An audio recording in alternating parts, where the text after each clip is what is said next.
ကဲဒီမှာရှိတဲ့မျိုးအားလုံးပဲမင်္ဂလာပါဗျာနော်ကဲဝင်လာပြီဆိုတာနဲ့မောင်သူကရဲ့မျိုးတွေအားလုံးမင်္ဂလာပါလို့နော်ဥစားပရမနော်ကွန်ဆတ်တာလိုက်ပါတယ်ဗျ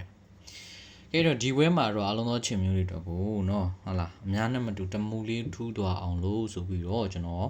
အားလုံးသောမျိုးတွေကိုဟုတ်လားပြီးဝိုင်ဒီဝဲတာမှာလာမယ့်အားလေးတွေပေါ့နော်အဲ့လားလေးတွေကိုလည်းမျှဝေပေးသွားချင်ပါတယ်ဗျာနော်ကဲဝင်လာသူတိုင်းဒီဝဲမှာနော်အမြင်များရဖို့အတွက်အားလုံးသောချင်မျိုးတွေအောင်သိအောင်နမိတ်ဆောင်ရမယ်လမ်းမလေးတယောက်တစ်ချက်စီမနှိမ့်ရတဲ့တယောက်တစ်ချက်စီနှိပ်ထားပေးမယ်ဗျကဲတော့ဒီပွဲမှာတဲ့သူကဘာတွေလာမလဲတဲ့ဘာတွေကြမှာလဲတဲ့ကျွန်တော်တို့လာနော်ဒီတပွဲစားအတွက်ကိုပွဲချုပ်လေးကျွန်တော်တို့ကြည့်ရအောင်ဗျာနော်ပွဲချုပ်လေးကြည့်လိုက်မယ်နော်အဲ့တော့ကျွန်တော်ဒီ like လေးကအရန်အားလုံးသောမျိုးတွေအတွက်တူရင်းလူရင်းကိုရောင်းမဲ့ like လေးဖြစ်တဲ့အတွက်အားလုံးသောမျိုးတွေကဝင်လာပြီဆိုတာနဲ့လမ်းမလေးတယောက်တစ်ချက်စီနှိပ်ထားပေးစီခြင်းပါတယ်ဗျအဲ့တော့ဒီပွဲတာမှာအားလုံးသောချင်မျိုးတွေတဲ့သူကဘာတွေလာပြီးတော့ဘာတွေကြားဖို့ရှိလဲဟုတ်ပြီနော်ဘာတွေလာပြီးတော့ဘာတွေကြားဖို့ရှိလဲဆိုတော့တဲ့သူကဒီမှာပရမဦးဆုံးပေါ့နော်ဟာလားပရမဦးဆုံးကျွန်တော်တို့စပြီးတော့ပြရမယ်ဆိုလို့ရှိရင်တဲ့ဒီမှာကရန်ကောင်းတဲ့ဟာလေးတွေရှိတယ်ဗျအဲ့တော့ဘလို့ရန်ကောင်းတဲ့ဟာလေးတွေရှိတာလဲဆိုရင်တဲ့ကျွန်တော်ရဲ့မျိုးတွေเนาะကျွန်တော်တို့ဒီဘက်မှာတဲ့သူကြားထားတဲ့ဟာလေးတွေရှိမယ်အဲ့တော့ဘာလေးလေးလဲဆိုရင်တဲ့เนาะလာပြီဒီကိုပူးလို့เนาะကျွန်တော်ရဲ့မျိုးကျွန်တော်တို့မှာဟာလားကိုပူးလို့ကြားထားတယ်เนาะဒီမှာတော့ကျွန်တော်တို့မှာကိုပူးကြားတယ်ဒီမှာလေးကိုပူးကြားတယ်ဒါမှမဟုတ်ဘူးအဲ့ဒီမှာကြားနေကိုပူးအဲ့ဒီကိုပူးရဲ့အောက်မှာတဲ့ဟုတ်လားအဲ့ဒီကိုပူးရဲ့အောက်မှာဟာလားတော့ညီကိုရှိရင်ရှိမရှိရင်အပူးရှိရမယ်တဲ့အဲ့ဒီကိုပူးရဲ့အောက်မှာအပူးညီကိုတို့လာပြီးဆိုတာနဲ့တဲ့သူကဘာတွေကြားတတ်လဲဆိုတော့နော်ကျွန်တော်ဒီဘက်မှာဟာလားအပူးကြပြီအဲ့ဒီအပူးရဲ့အောက်မှာသူကဟာလားညီကိုဆိုပြီးတော့သူကဒီမှာလာထားတာပေါ့နော်ကဲဟုတ်ပြီအဲ့ဒီဟာလေးကိုကျွန်တော်တို့ဖြေရှာအောင်နော်ကိုဘူးလို့ဆိုပြီးတွေ့ရအောင်မားတဲ့သူကညီကိုလာပြီအဲ့ဒီအားလေးကိုကျွန်တော်တို့ကဖြေရှာကြမယ်တဲ့အဲ့တော့ဟုတ်ပြီဒီဘက်မှာလည်းသူကဘာလာထားလဲဆိုတော့တဲ့နော်ဒီမှာလည်းသူကနော်ဒီမှာဆိုကျွန်တော်တို့ဟလာကိုဘူးလို့ကြားပြီဟာလားအဲ့ဒီကိုဘူးရဲ့အောက်မှာကသူကဒီမှာကျတော့အပူးလို့လာထားတယ်တဲ့ဟုတ်လားကိုဘူးရဲ့အောက်မှာသူကအပူးလို့လာထားတယ်တဲ့ဟုတ်ပြီဒီမှာကျတော့ကိုဘူးရဲ့အောက်မှာအပူးလို့ကြားတယ်ဒီမှာကျတော့ကိုဘူးရဲ့အောက်မှာညီကိုလို့ကြားတယ်ဟုတ်ပြီလားကိုဘူးရဲ့အောက်မှာညီကိုလို့ကြားတယ်အဲ့တော့ဒီဘက်မှာလည်းအလုံးသောမျိုးတွေသူကဘာလေးတွေရှိလဲဆိုတော့တဲ့နော်ဒီဘက်မှာလည်းသူကဟုတ်လားအဲ့ဒီဟာလေးတစ်ချက်ရှိမယ်နော်ဒီဘက်မှာကျတော့ဘာရှိလဲဆိုတော့တဲ့သူကဒီမှာကျတော့ကိုဘူးရဲ့အောက်မှာညီကိုရှိတယ်ဟုတ်လားကိုဘူးရဲ့အောက်မှာညီကိုရှိတယ်တဲ့မှာနော်ကိုဘူးရဲ့အောက်မှာညီကိုရှိမယ် channel တွေကတော့အလုံးသောချင်မျိုးတွေရလားကိုဘူးရဲ့အောက်မှာတော့ဟာလားနော်တပြင်းပဒေတာတွေဘာတွေကြာတာလေးရှိမယ်ပေါ့နော်ဒီမှာတော့သူကကိုဘူးရဲ့အောက်မှာညီကိုဆိုပြီးတော့ရှိတယ်အဲ့တော့အဲ့လိုညီကိုကြားတဲ့အပင်တွေကတော့ဘာတွေလာသွားလဲဆိုတော့တဲ့အဲ့ဒီကိုဘူးရဲ့အောက်မှာဟာလားညီကိုလို့ကြားပြီဆိုတာ ਨੇ ဟုတ်လားအဲ့ဒီကိုဘူးရဲ့အောက်မှာညီကိုလို့ကြားပြီဆိုတာ ਨੇ အဲ့ဒီကိုဘူးရဲ့ဇောင်းပင်ဟုတ်ပြီနော်အဲ့ဒီကိုဘူးရဲ့ဇောင်းပင်ရဲ့တပင်ကျော်ပေါ့နော်ကိုဘူးရဲ့ဇောင်းပင်သူ့ရဲ့အပေါ်ပင်လေးမှာသူကဘာလာလဲဆိုတော့ညီကိုလို့ကြားပြီတဲ့အားလုံးသောချင်မျိုးဟုတ်လားညီကိုလို့ကြားပြီနော်ကိုဘူးလို့လာတယ်ဒါပေမဲ့သူလာတဲ့ဟာကအားလုံးသောချင်မျိုးတွေပြီးရင်ကျွန်တော်ရှင်းပြပေးမယ်နော်ကိုဘူးလို့ကြားတယ်အဲ့ဒီကိုဘူးရဲ့အောက်မှာညီကိုလို့ကြားပြီဆိုတာ ਨੇ သူ့ရဲ့ဇောင်းပေါ်ဝဲမှာဒီညီကိုပဲကြားပြီရမယ်တဲ့ဟုတ်လားကိုဘူးရဲ့အောက်မှာညီကိုကြားတော့ဒီမှာညီကိုကြားပြီတဲ့ဆိုတဲ့သဘောမျိုးပေါ့အဲ့တော့ဒီမှာကြားတော့သူကအဲ့လိုပုံစံမျိုးလေးပဲဒါဒီမှာကြားတော့လည်းဘာလာလဲဆိုတော့ကိုဘူးရဲ့အောက်မှာအပူးလာလို့တဲ့ကိုဘူးရဲ့ဇောင်းဟုတ်လားကိုဘူးရဲ့ဇောင်းပေါ်ပွဲလေးမှာတဲ့သူကဘာလာထားလဲဆိုတော့အပူးလို့ကြားပြီငါးဘူးပေါ့အားလုံးသောမျိုးတွေငါးဘူးလို့ကြားပြီဘာကြောင့်ငါးဘူးလို့ကြားတာလဲကိုဘူးရဲ့အောက်မှာအပူးရှိလို့အပူးလာထားတယ်နော်ဒီဘက်မှာကျတော့ကိုဘူးရဲ့အောက်မှာညီကိုရှိလို့ညီကိုကြားတယ်သူကအဲ့လိုမျိုးကိုဘူးရဲ့အောက်မှာညီကိုကြားရင်ဒီမှာလည်းညီကိုပဲကြားပေးရမယ်နော်သူရဲ့ဇောင်းပေါ်ပွဲမှာဒီမှာလည်းကိုဘူးရဲ့အပေါ်မှာဟာလားကိုဘူးရဲ့အောက်မှာအပူးကြားလို့အဲ့ဒီဇောင်းရဲ့အပေါ်ပွဲမှာအပူးပဲကြားပေးရတယ်ဟုတ်ပြီဒါဆိုရင်အားလုံးသောချင်မျိုးတွေကျွန်တော်တို့ကဒီမှာ ကိုဘူးလို့ကြားတယ်သူ့ရဲ့အောက်မှာညီကိုလို့လာတယ်ကိုဘူးရဲ့အောက်မှာညီကိုလို့လာထားလို့သူ့ရဲ့ဇောင်းအပေါ်ပွဲဆိုတော့ကျွန်တော်တို့ဒီတနင်္လာနေ့မှာဟုတ်လားကျွန်တော်တို့ဒီတနင်္လာနေ့မှာညီကိုဟုတ်လားတနင်္လာနေ့မှာကျွန်တော်တို့ညီကိုဒီကျင်းနေလာရမယ်တဲ့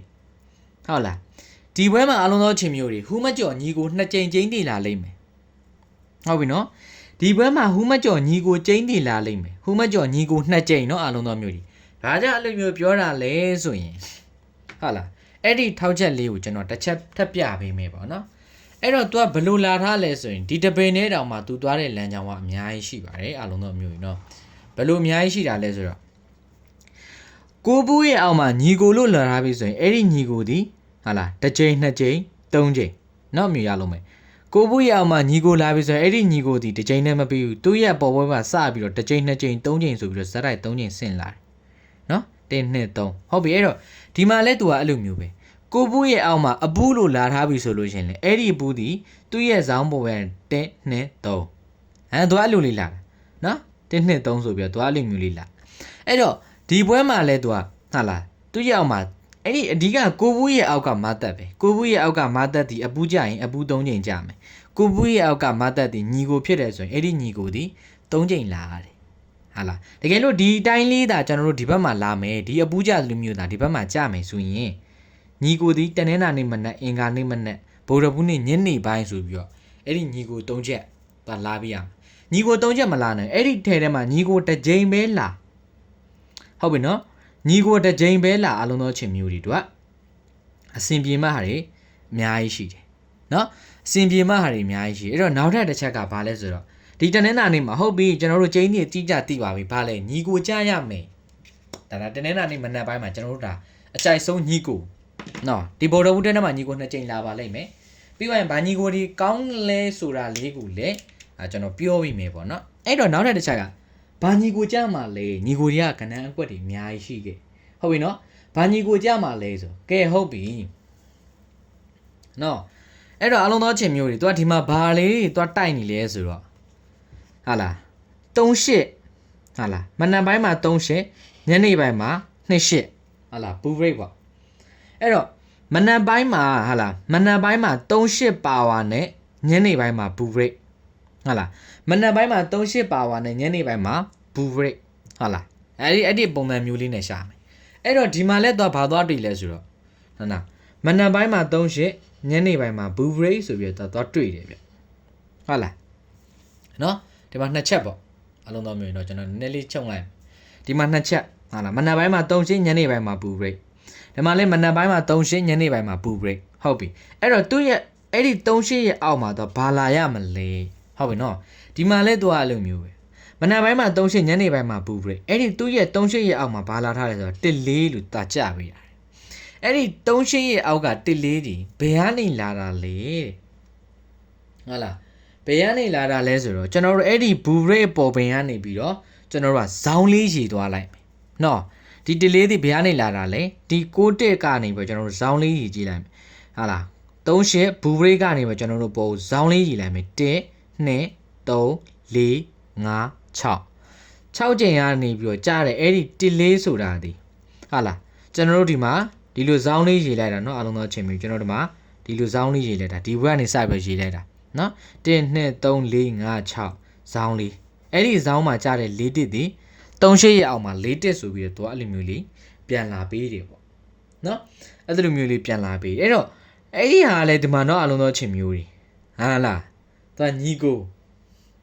တွေ့လားညီကိုเนาะအလုံးသောချင်းမျိုးတွေဟုတ်လားညီကိုလာပေးရမယ်တဲ့သူကညီကိုတော့ပါလဲဟလားနော်တတ်တမ4တစ်ဒီ14ဆိုပြီးတော့သူအဲ့လိုမျိုးလေးလာတယ်ဟုတ်ပြီနော်4တစ်ဒီ14ဟမ်သူ့ရဲ့အောက်မှာနက်ခတ်အဲ့ဒီနက်ခတ်ကလည်းအဲ့ဒီပွဲမှာပဲကြာပေးထားတယ်ဒါကတော့လက်ဆောင်ပေါ့ဟုတ်လားဒါကတော့လက်ဆောင်ပေါ့အားလုံးသောချင်းမျိုးတွေနော်ပြီနော်အဲ့တော့နောက်တစ်ချက်ကဘာလဲဆိုတော့အဲ့ဒီဟာလားအဲ့ဒီတော့ဒီမှာ14အဲ့ဒီ14ဒီ14လို့ဒီမှာလာပေးထားတယ်အဲ့ဒီ14ပြင်နောက်ထပ်သူ့ရအောင်မှာ4နှစ်အဲ့ဒီ4နှစ်ကလည်းဒီဝဲမှာပဲထက်ကြပြီဒါပေမဲ့14ကပိုကောင်းတယ်ဟုတ်ပြီနော်အဲ့တော့နောက်ထပ်တစ်ချက်ကြည့်မယ်ဒီမှာလည်းပဲ तू ကအဲ့လိုမျိုးလေးဒီမှာဟုတ်လား38 တုံညာ break လို့38 blue break အဲ့လိုမျိုးကြာပြီဆိုလို့ရှိရင်ねသူ့ရဲ့ပေါ်ပွဲကနေကျွန်တော်ဇောင်းလေး6ပွဲရေးလိုက်1 2 3 4 5 6ပွဲမှာကြာတယ်5 4ဟုတ်ပြီနော်ကျွန်တော်တို့မှာဘာလို့ရေးလိုက်လာလဲဆိုတော့ကျွန်တော်တို့မှာဇောင်းလေးရေးလိုက်တာနော်ဇောင်းရေးလိုက်တာကျွန်တော်တို့မှာ1 2 3 4 5 6ဒီမှာဆိုလို့ရှိရင်လေ1 2 3 4 5 6အဲ့ဒီ6ပွဲမြောက်က4တစ်ဒီမှာတန်းလာသူ့ရဲ့အောက်က4နှစ်ကလည်းဒီမှာလာမယ်ပေါ့အဲ့တော့ဒီဘက်မှာလည်းသွားဘာထက်လာလဲဆိုတော့ဒီမှာလဲတဲ့အလုံးသောမျိုးတွေဒီမှာဆိုလို့ရှိရင်9လေးဒီ9လေးဒီရောက်မှပြန်လာပြီးရမယ်ညီကိုဟုတ်လားညီကိုလာရမယ်ပြီးသွားရင်နောက်တစ်ချက်9လေးရဲ့အောက်ကဟုတ်လား9လေးရဲ့အောက်မှာရှိတော့ဟုတ်လားမတ်တပ်ကိုပြပါဆိုရင်68ဆိုတဲ့ညီကိုတစ်ဝက်ပဲရှိတယ်ဟုတ်လား68ဆိုတဲ့ညီကိုတစ်ဝက်အဲ့လားလေဒီမှာပြန်လာဖို့ရှိတယ်ဒါပေမဲ့အဲ့ဒီထဲမှာအကောင်းဆုံးပြောပါဆိုရင်9လေးဟုတ်ပြီနော်မှတ်တာတော့အလုံးသောအချိန်မျိုးတွေဒီ9လေးဒီတဲ့အဲ့ဒီ38ရဲ့အောက်မှာလာပြီးရမယ်တဲ့ဟုတ်လား9လေးဒီတဲ့38ရဲ့အောက်မှာလာပြီးရမယ်အဲ့တော့ဒီမှာတကူကြည့်လိုက်တဲ့အခုမှာတွားပြီးတော့တူနေတာကဘာလဲဆိုတော့လေးတစ်တီပရိဒါဖြစ်တယ်အဲ့ဒီပရိဒါရဲ့ပုံမှာလည်းပရိဒါပဲဟုတ်လားနော်ပရိဒါရဲ့ပုံမှာလည်းပရိဒါပဲနော်မြားဆုံးပဲဟုတ်လားဒီမှာဆိုလို့ရှိရင်နော်ဒီမှာဆိုလို့ရှိရင်ကျွန်တော်ချင်းမျိုးတွေဒီလေးခုလုံးကအကုန်လုံးပရိဒါတွေကြီးပဲဟုတ်ပြီနော်3685တစ်ခွန်4တစ်ဆိုတာပရိဒါတွေကြီးပဲပရိဒါကြတော့ပရိဒါစုတယ်ပရိဒါထဲမှာပရိဒါဆိုပြီးတော့ဒီမှာထပ်လာတယ်သူကလည်းဒီမှာဒါပရိဒါအစုလေးကနေပဲကြာတာနော်အဲ့ဒီ၄ချိန်ရဲ့ဒီမှာဒါလေးကိုတည်တည်ချာလေးကြည့်မယ်ဒီ၄ချိန်ကနေလွဲသူ့ရဲ့အပေါ်မှာပါဝါ2ချိန်ရှိတယ်သူ့ရဲ့အောက်မှာနှက်ခတ်2ချိန်ရှိနော်သူကဒီမှာလည်းအဲ့လိုမျိုးပဲအလုံးသောချင်းမျိုးတွေနော်ဒီမှာလည်းပါလဲဆိုတော့ဒီမှာလဲတဲ့သူက9လေးလို့ကြားတယ်9လေးဆိုတာညီကိုအဲ့လို9လေးလို့ကြားတယ်ညီကိုတော့အဲ့ဒီ4ချိန်ကလည်းညီကိုတွေကြီးပဲဖြစ်ရတယ်အလုံးသောချင်းမျိုးဒီမှာလိုက်ကြည့်အဲ့ဒီ4ချိန်မှာလည်းညီကိုတွေကြီးပဲဟုတ်လားဒါမှဆိုရင်2 1 4 3 5 9 90 9လေး90ညီကိုတွေကြီးပဲဟုတ်လားအဲ့ဒီညီကိုပွားနေလဲလို့ပရိဒါအပူလားလားပါဝါတော့ပရိဒါတို့ဒါတွေပဲရှိအဲ့ဒီ၄ခွက်တည်းရပဲဒီမှာ9လေးဆိုတာဒီမှာပြန်လာပြီးရဒီမှာလဲတော့ညီကိုနော်ညီကိုအဖွဲလေးပဲနော်ဟိုမှာလဲတော့ပရိဒါကြောက်လို့ပရိဒါအဖွဲအဲ့ဒီထဲတစ်ခွက်လာနော်ဒီမှာလဲဒီထဲတည်းလာညီကိုဟုတ်ပြီနော်ညီကိုလာတယ်အဲ့ဒါကဘာလဲ9လေးဒါတတိလူလာတယ်အဲ့တော့နောက်တစ်ချက်ကတော့ဘာထက်လာလဲဆိုတော့ဒါညီကိုအုပ်စုတရားပေါ့နော်ညီကိုထဲထဲရနောက်တစ်ချက်ကတော့ဘာထက်လာလဲဆိုတော့အလုံးသောမျိုးတွေဟုတ်ပြီနော်38ဟုတ်လား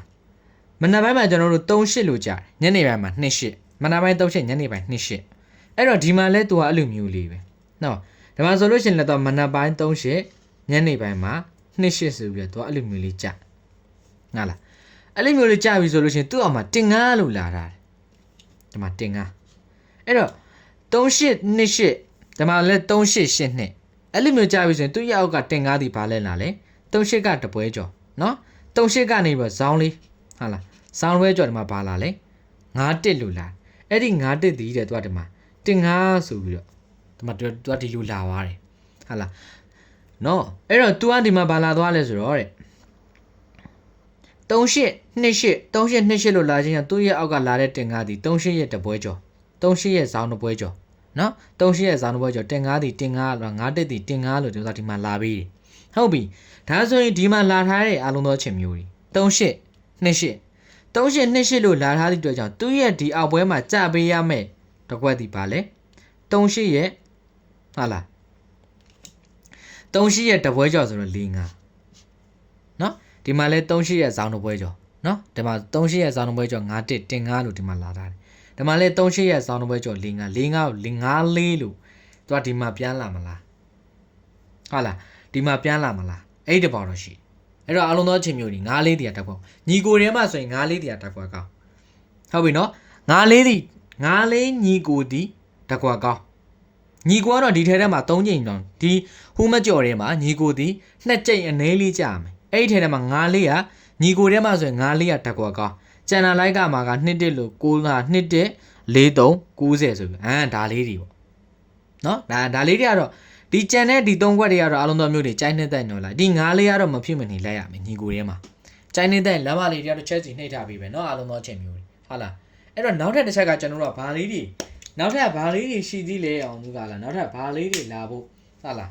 ဘာလေးတွေလာဖို့ကြံသေးလဲပေါ့ဟုတ်လား ဘာလေးလာဖို့ကြံသေးလဲဆိုရင်နောက်တစ်ချက်ကကျွန်တော်ပြချင်တာဒီအားလုံးသောချင်မျိုးတွေနော်နောက်တစ်ချက်ကျွန်တော်ပြချင်တာဒီဘာလဲဆိုတော့ဒီဘက်မှာဟူးမကြော်ညီကို3ချိန်လာမယ်နော်ဟာလားငါးလေးကတက်ကွာကောအဲ့တော့ဒီမှာနောက်ထပ်ဘာလေးတွေရှိသေးလဲဆိုတော့အဲ့ဒီဒီမှာဆိုကျွန်တော်တို့ဒီမှာဟာလား38ဘူဘရိတ်လို့ကြားတာဟာလား38ဘူဘရိတ်လို့လာသွားတယ်အဲ့လိုမနက်ပိုင်းမှာ38ညနေပိုင်းမှာဘူဘရိတ်ဟာလားမနက်ပိုင်းမှာ38နဲ့ဘူဘရိတ်နော်38နဲ့ဘူဘရိတ်မနက်ပိုင်းမှာ38ညနေပိုင်းမှာဘူဘရိတ်လို့ကြားပြီးဆိုတာနဲ့တဲ့ဟာလား38နဲ့ဘူဘရိတ်လို့ကြားပြီးဆိုတာနဲ့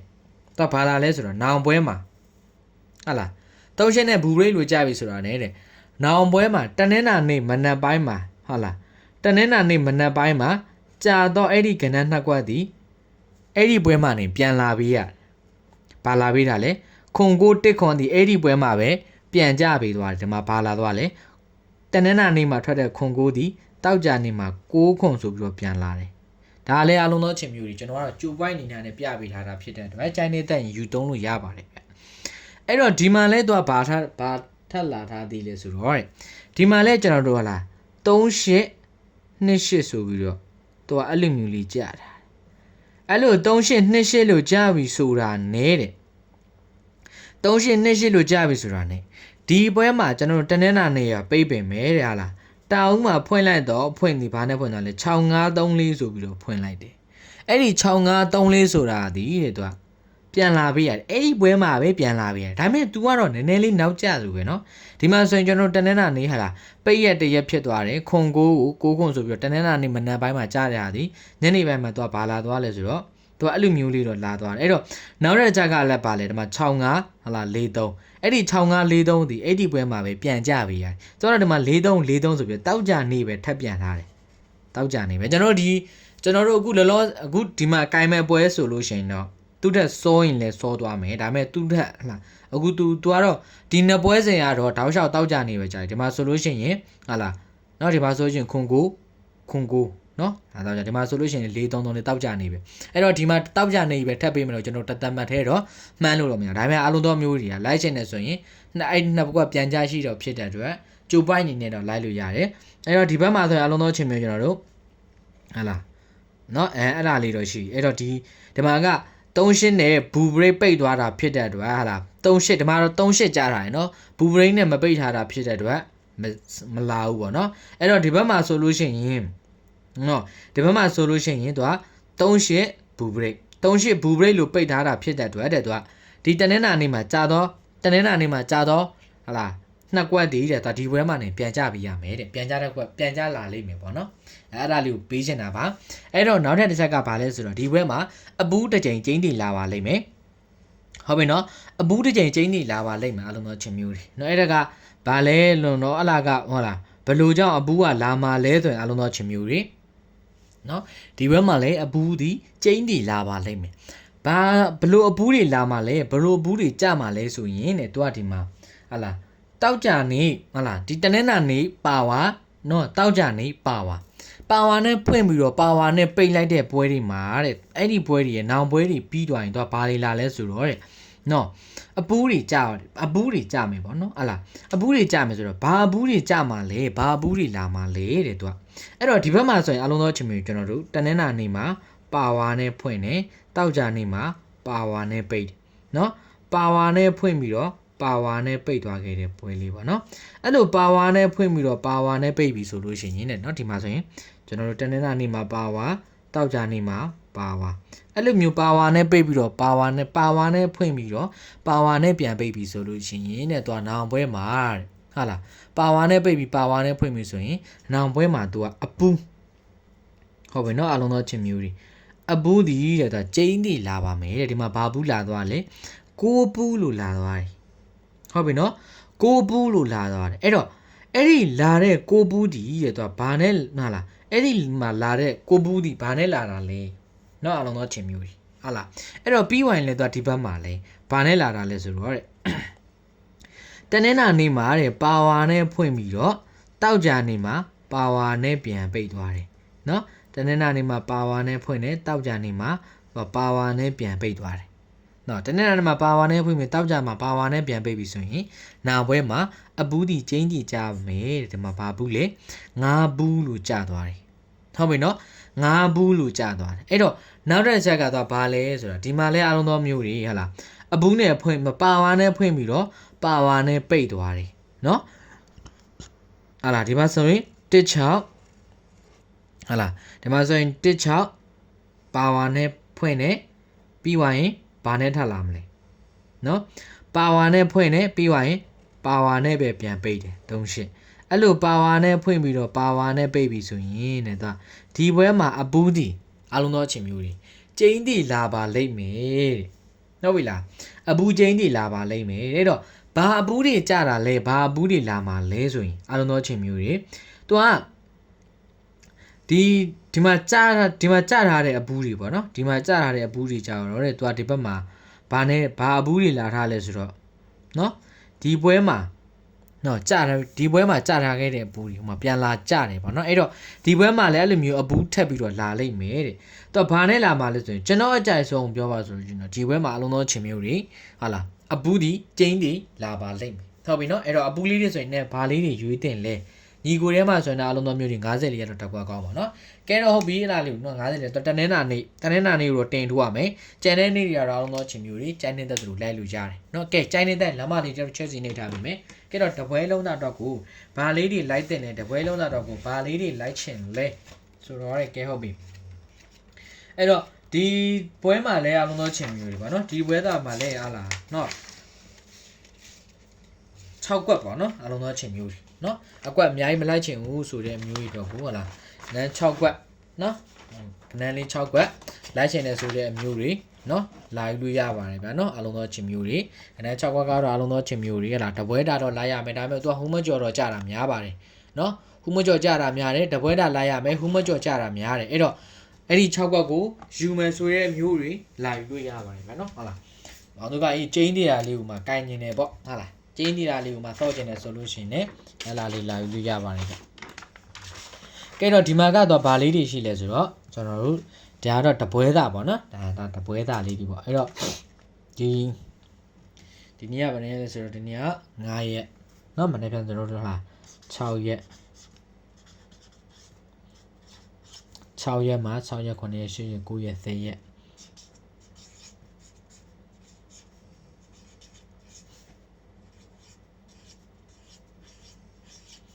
6ရက်မှာ10ရက်အထိပေါ့နော်6ရက်မှာ10ရက်အထိအဲ့ဒီထဲထဲမှာအလုံးသောမျိုးတွေပေါ့နော်ဒီ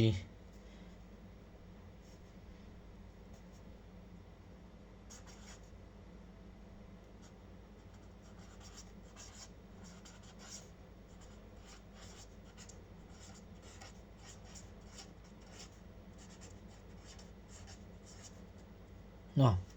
ကျွန်တော်6ဘက်ကိုယူမယ်ဆိုတဲ့အမျိုးတွေကဘိုင်ဘာတည်တဲ့လေးမှာလာယူပါဒီဘိုင်ဘာနံပါတ်လေးမှာလာယူပေးထားမယ်ဗျာနော်6ဘက်ယူမယ်မျိုးတွေ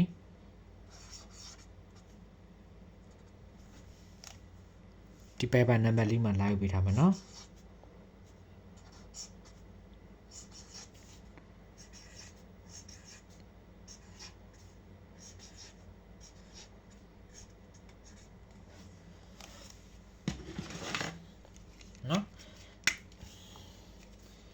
ဒီဝဲသားတော့ကို6ကွက်ယူမယ်ဆိုတဲ့မျိုးတွေက6ကွက်ထဲပဲလိုက်ပါ6ကွက်ကတပွဲသားပါနော်ဟူးမကြော်ကိုတင်လိုက်ပါပွဲတိုင်းကတော့ဟူးမကြော်ထွက်တာများတယ်ပေါ့နော်ဟူးမကြော်ထွက်တာများတယ်တကယ်လို့ဒီပွဲမှာဟူးလေးပါကြော်ကလာခဲ့ရင်ပေါ့အဲ့တော့အလုံးသောမျိုးတွေတပွဲသားတွေတော့လိုက်ပါဒါပေမဲ့ဟူးမကြော်ကိုတင်လိုက်မယ်ပေါ့နော်6ကွက်ထဲပါအလုံးသောချင်းမျိုးနော်ဟာလား6ကွက်ထဲပါအဲ့တော့မရသေးရင်ဒီဘိုင်ဘာတီးတန်လေးမှာလိုက်ပြီပေါ့နော်ကျွန်တော်ဒီမှာရွေးပေးတဲ့ဟာလေးအလုံးသောမျိုးတွေအဲ့တော့မလိုက်ချင်ဘူးကျွန်တော်ရွေးပေးတဲ့ဟာလေးကိုမှတည်ချာလေးလိုက်ချင်တယ်ပေါ့နော်တီးကြတာကိုမှလိုချင်တယ်ဟာလားတည်ချာလေးရွေးပေးထားတာကိုမှလိုချင်တယ်ဆိုတော့အလုံးသောမျိုးဒီဘိုင်ဘာမှာလာယူပါအဲ့တော့အလုံးသောချင်းမျိုးတွေအတွက်နော်ဒီဘိုင်ဘာမှာလာယူတဲ့ဟာတော့အလုံးသောချင်းမျိုးတွေမလွဲမသွေအီကန်ရမှာပေါ့နော်အဲ့တော့ဒီမှာကတော့ကျွန်တော်တို့ဒါစိုက်ကြရပါပေါ့နော်အဲ့တော့အလုံးသောမျိုးတွေဒီပွဲမှာကဘာလာမလဲဆိုရင်တဲ့ဒီပွဲမှာကဟုတ်လား 6ရက်မှာဟာလား10ရက်ထိအလုံးသောချင်းမျိုးတွေဟာလား